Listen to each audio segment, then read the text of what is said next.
Mutual ಫಂಡ್ಸಲ್ಲಿ step up S I P ಬಗ್ಗೆ ತುಂಬ ಸಲ ಮಾತಾಡ್ಕೊಂಡಿದ್ವಿ. ಆದರೆ ಅದನ್ನು ಹೇಗೆ ಮಾಡೋದು ಅಂತ ಇವಾಗ ಹೇಳ್ತೀನಿ.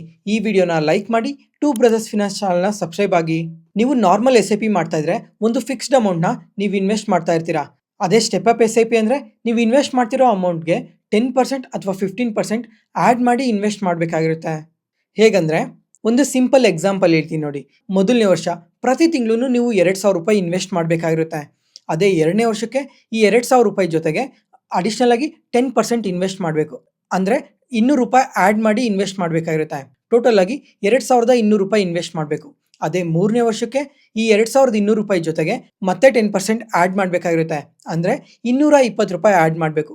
ಟೋಟಲ್ ಆಗಿ 2,420 ರೂಪಾಯಿ ಇನ್ವೆಸ್ಟ್ ಮಾಡಬೇಕಾಗಿರುತ್ತೆ. ಅದೇ ಥರ ಪ್ರತಿ ವರ್ಷವೂ 10% ಹೆಚ್ಚಿಗೆ ಇನ್ವೆಸ್ಟ್ ಮಾಡ್ತಾ ಹೋದರೆ ಈ ನಾರ್ಮಲ್ ಎಸ್ ಐ ಪಿಸ್ಗೆ ಕಂಪೇರ್ ಮಾಡಿಕೊಂಡ್ರೆ ಈ step up S I P ಮಾಡೋದ್ರಿಂದ ನಿಮಗೆ ಲಾಂಗ್ ಟರ್ಮಲ್ಲಿ ತುಂಬಾ ವೆಲ್ತ್ ಜನರೇಟ್ ಆಗುತ್ತೆ.